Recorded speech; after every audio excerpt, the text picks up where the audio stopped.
colocadas pela Sra. Vereadora Sónia Paixão.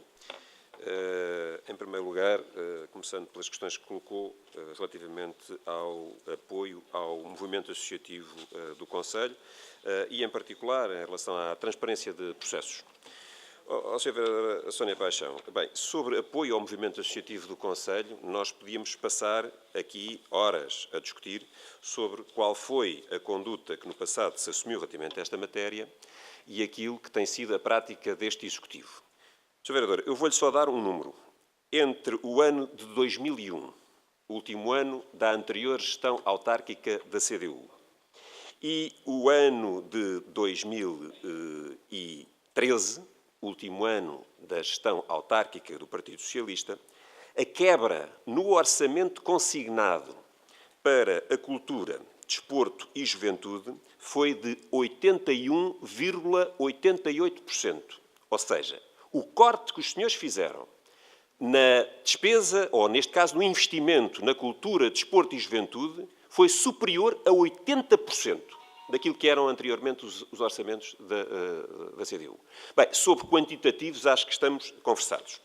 Sobre as questões que se prendem com o Regulamento Municipal de Apoios ao Associativismo e a suposta falta de transparência, Sr. Vereador, o que está no orçamento é 200 mil para o Regulamento Municipal de Apoios ao Associativismo, tal como está no orçamento atualmente em vigor. Ou seja, mantém-se um montante que é um montante suplementar, que até este ano não existia. Portanto, aquilo que passou a existir foram mais de 200 mil euros para apoiar as coletividades e associações do Conselho em função de regras claras, transparentes, sujeitas à discussão pública, que foram, aliás, referendados na Câmara e também na Assembleia Municipal, com um processo amplo de participação, aliás, exemplar, na minha opinião, e que a Sra. Vereadora também bem conhece.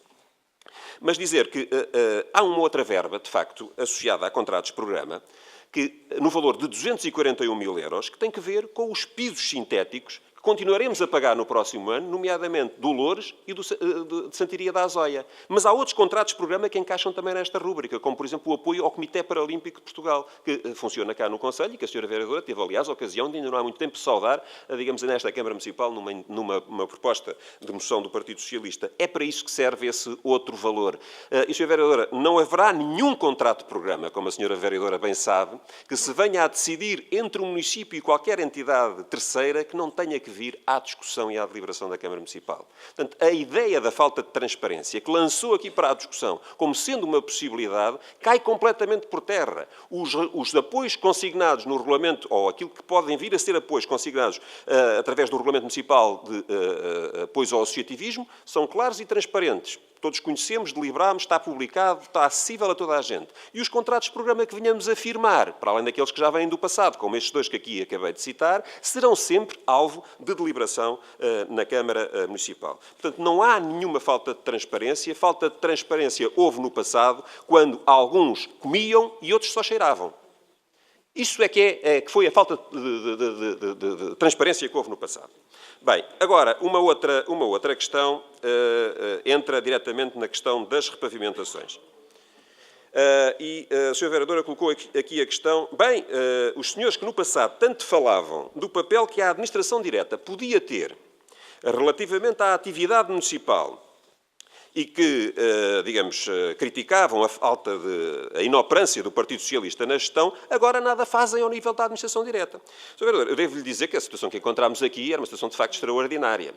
Nós entramos aqui e eu tive uma primeira reunião com o diretor do Departamento de Obras Municipais, que me disse que não havia nenhum contrato ativo para o fornecimento de massas asfálticas neste Conselho, não havia uma grama que fosse possível aplicar por administração direta se fosse solicitado. Depois até se veio a descobrir que havia um contrato que afinal estava ativo e que era possível ainda, digamos, ir lá buscar alguma coisa porque não tinha sido totalmente executado. Mas esta foi a situação que me foi descrita numa primeira reunião. Bem, a situação que hoje existe é bem diferente desta. Não só se pôs a pavimentadora a funcionar, não só se executaram um conjunto muito alargado de arruamentos, que aliás já tive ocasião, e a Sra. Vereadora com certeza que não se esquece disso, na Assembleia Municipal, e a propósito de uma pergunta de uma bancada na Assembleia Municipal, de informar o número de arruamentos que tinham sido feitos já este mandato, boa parte deles em regime de administração direta. Devo, aliás, dizer que os trabalhadores da administração direta não dispunham, na altura, nem de fardamento, nem de equipamento de proteção individual adequado. Já foi aqui referenciado que hoje dispõem. E estamos também a trabalhar, portanto, não tinham, por exemplo, os asfaltadores, a Brigada dos Asfaltadores não tinha botas para poder trabalhar com as massas asfálticas, o que é uma coisa extraordinária. Portanto, estamos neste momento, já adquirimos um conjunto de contentores que vão criar condições de dignidade para estes trabalhadores, nomeadamente contentores sanitários, que é uma coisa que também não tinham. Nem sítio para mudar de roupa condigno e em condições. E passarão a ter, digamos, no futuro muito próximo. Mas, independentemente disto que eu estou a dizer, que são a melhoria das condições de trabalho e a motivação dos próprios trabalhadores em relação a uma tarefa que é muitíssimo dura, Sra. Vereadora, para o plano de atividades que estamos aqui a propor, estão previstos no plano da administração direta, que obviamente não consta deste plano aqui, é um outro plano que, digamos, temos, obviamente, no Serviço Municipal, mais de 10 arruamentos que vão ser executados em regime de administração direta. E em variadíssimas freguesias, portanto, do Conselho. É uma linha de continuidade em relação a muita coisa que foi executada este ano e em anos anteriores. Eu relembro a Estrada da Serra da Alrota, relembro o Parque de Estacionamento no Centro de Saúde de Santo António dos Cavaleiros, relembro uma coisa que está a acontecer hoje, que é o novo Parque de Estacionamento na Portela, portanto, na freguesia da Portela. Há aqui uma enorme quantidade de intervenções por administração direta, que foram a Rua das Piscinas, aqui em Loures, para falar de outro exemplo, tudo isso foi executado em regime de administração direta, aproveitando os recursos humanos, aproveitando o equipamento e investindo, digamos, numa gestão racional. Devo, aliás, dizer, Sra. Vereadora, que se procurar com atenção no plano de atividades e orçamento da Câmara para 2017, encontrará uma rúbrica para a aquisição de materiais para obras por administração direta que têm que ver exatamente com vias. Tem a módica quantia de 1.064.000 euros consignados. E vai servir exatamente para comprar os materiais para que esta suposta inoperância da administração direta não aconteça. Porque a administração direta tem feito e continuará a fazer muito trabalho. Aliás, está também neste momento a decorrer um concurso que nos vai permitir reforçar, ainda de forma muito mitigada, muito aquém daquilo que precisaríamos, o número de pessoas que estão envolvidas e a trabalhar neste domínio de atividade. Ou seja, vamos reforçar também em termos de pessoal, aumentando com isso a nossa capacidade de intervenção.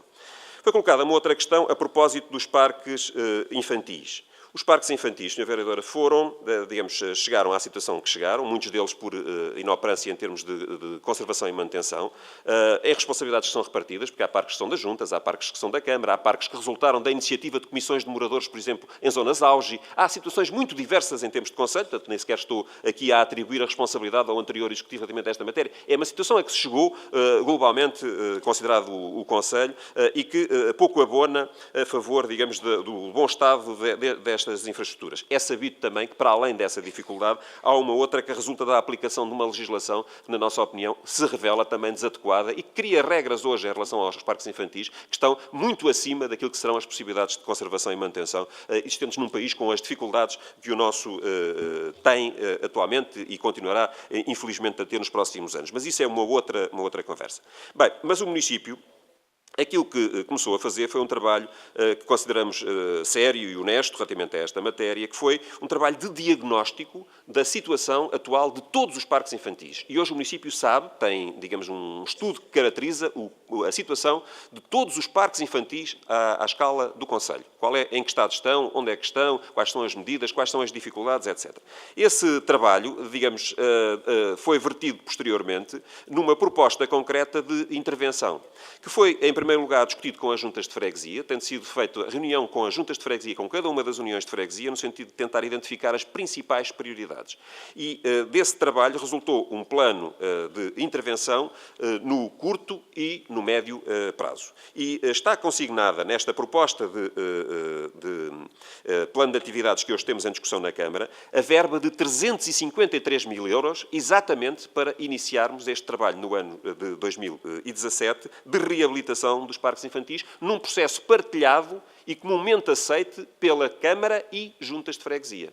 E devo dizer que neste conjunto de juntas de freguesia, não são todas as que estão nesta circunstância, mas há várias freguesias que também pertencem ao partido da vossa bancada e que têm estado, digamos, envolvidas neste processo, participando com a Câmara e aceitando, digamos, participando na discussão e aceitando aquilo que se tem vindo a combinar vir a fazer em termos de futuro. Ou seja, há ideias claras neste momento. Primeiro, sobre qual é o estado da conservação. Depois, como é que vamos trabalhar no próximo ano e nos anos a seguir, porque definimos e elencámos um conjunto de prioridades. Não estão, como aqui já foi explicado pelo Sr. Presidente, referenciados nominalmente esses parques infantis, por uma razão simples, é que este processo, digamos, está neste momento em curso e não está completamente fechado, até porque as freguesias também estão a discutir os seus planos de atividades e orçamento e, obviamente, em alguns destes casos, ou em boa parte destes casos, há o princípio da comparticipação, ou seja, a Câmara dará uma parte e as juntas de freguesia darão outra, e era prematuro estar aqui, digamos, a identificar nominalmente cada um dos equipamentos individualmente considerados. Agora, há aqui uma diferença que é de fundo. Passa-se de uma situação em que nada havia para parques infantis para uma situação em que há mais de 350 mil euros para atingir este objetivo de aos poucos, ir recuperando um parque de muitas dezenas de unidades à escala do Conselho. Disse o Sr. Presidente.